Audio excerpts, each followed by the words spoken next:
नमस्कार साथियों आज मैं आपको कुछ ऐसे कानून बताने वाला हूं जो लगभग पूरे भारत पे, लगभग नहीं पूरे भारत पे ही लागू होंगे, चाहे आप किसी भी राज्य से हों। ठीक है। जो कि बीएनएसएस के कानून हैं। ठीक है। किसी राज्य पर्टिकुलर के नहीं है। ठीक है ना। और उनसे जो है आप तत्काल जल्दी से जल्दी एग्जीक्यूटिव मजिस्ट्रेट द्वारा आप कब्जा हटवा सकते हो।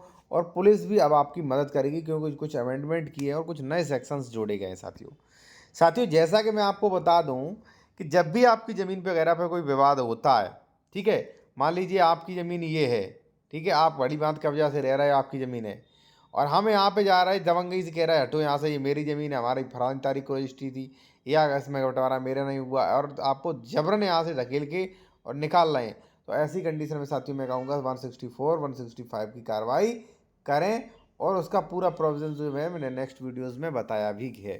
ठीक है। चलिए मैं आपको पुलिस की भी पावर बता देता हूँ। और देखिए, कोई भी आप कानूनी सलाह लेना चाह रहे हैं, डॉक्यूमेंट्स चेक करवाना चाह रहे हैं, या ज़मीन खरीद रहे हैं वो आप करवाना चाह रहे हैं, ज़मीन सही है कि नहीं, विवादित तो नहीं, तो हमारा कॉन्टैक्ट नंबर आपको वीडियो के डिस्क्रिप्शन में मिल जाएगा।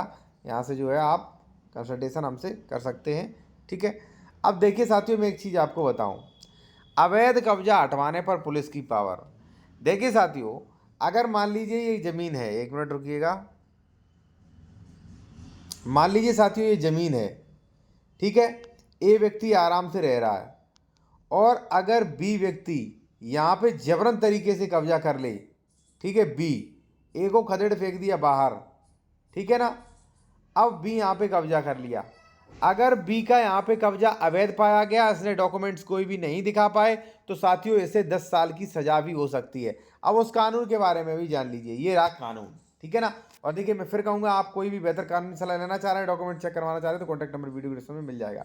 देखिए साथियों, यहाँ पे स्पष्ट दिया गया है, यदि कोई व्यक्ति संगठित अपराध सिंडिकेट का सदस्य की ओर से या किसी भी समय ऐसी किसी जगह में अस्थावर संपत्ति को कब्जे में रखता है जिसका वह समाधानप्रद लेखा यानी कि उसके डॉक्यूमेंट्स वगैरह नहीं दे सकता है, तो वह ऐसी अवधि में कारावास के दंडनीय होगा जो 3 वर्ष से कम की नहीं होगी, किंतु जो 10 वर्ष तक की हो सकेगी। ऐसे जुर्माने के लिए भी उत्तरदायी होगा जो 1 लाख रुपए से कम का नहीं होगा।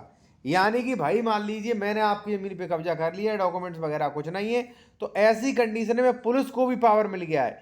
ये अमेंडमेंट धारा 111 सबसेक्शन 7 में नया जोड़ा गया, बिल्कुल नया, इस नाम का कोई सेक्शन था ही नहीं। ठीक है। जैसा कि आप देख सकते हो, कितनी साल की सजा हो सकती है, 10 साल की सजा।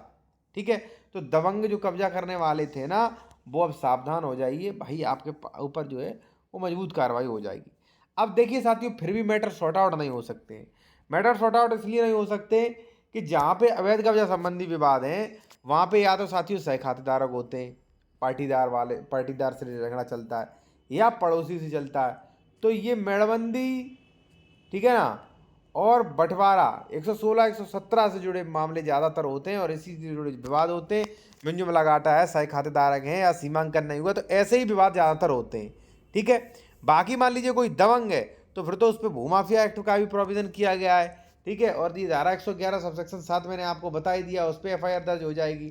ठीक है ना। तो इस तरीके से साथियों जो है, अब आप मामला सॉर्ट आउट करने की कोशिश करें, बात बात पे कोर्ट मत जाइए। हमने कई लोगों का जो है मामला सॉर्ट आउट कराया, बात से ही कई लोगों को बेहतर सलाह दे के जो है न्याय भी मिला है और उनका जो है समाधान भी हुआ साथियों। ठीक है।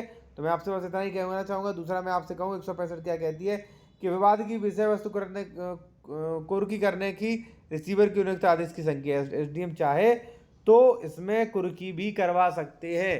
कुर्की कब, देखिए कई लोग नहीं जानते। अब जैसे मान लीजिए ए और बी दोनों इस प्रॉपर्टी को लेके लड़ रहे हैं कि हमारी है कि हमारी है कि हमारी है कि हमारी, किसी का भी कब्जा नहीं है। ठीक है। और दोनों में ज़्यादा बड़ा विवाद हो सकता है, तो यहाँ पे कुर्की करवाई जा सकती है। और छोटा सा आदेश यहाँ पे देख सकते हैं क्या लगा, धारा 164 के अधीन आदेश पश्चात किसी समय मजिस्ट्रेट को आपत्ति समझता है यदि वह निश्चित करता है कि पक्षकारों में से किसी धारा 164 के अंतर्गत कब्जा उस समय नहीं था, तो यदि उसका समाधान नहीं हो पाता है तो वह उस समय के लिए या किसी ऐसा कब्जा विवाद की विषय वस्तु पर था, तो विवाद विषय वस्तु को तब तक के लिए कुर्क किया जा सकता है, विवाद विषय वस्तु संपत्ति को तब तक के लिए कुर्क किया जा सकता है जब तक सक्षम न्यायालय ने कोई आदेश नहीं दे दिया हो। तो ध्यान रहे, जब भी मान लीजिए आपके ऐसे मैटर्स वगैरह होते हैं तो वहाँ पर आप प्रशासनिक मदद लें 164 165 की 165 की, ठीक है ना। डायरेक्ट अपना पैसा बर्बाद ना करें, समय बर्बाद ना करें। और कोई भी कानूनी सलाह लेनी, डॉक्यूमेंट चेक करवाने तो कॉन्टैक्ट नंबर वीडियो के डिस्क्रिप्शन में आपको मिल जाएगा, फीस ये बताई गई सामने। ठीक है साथियों, धन्यवाद।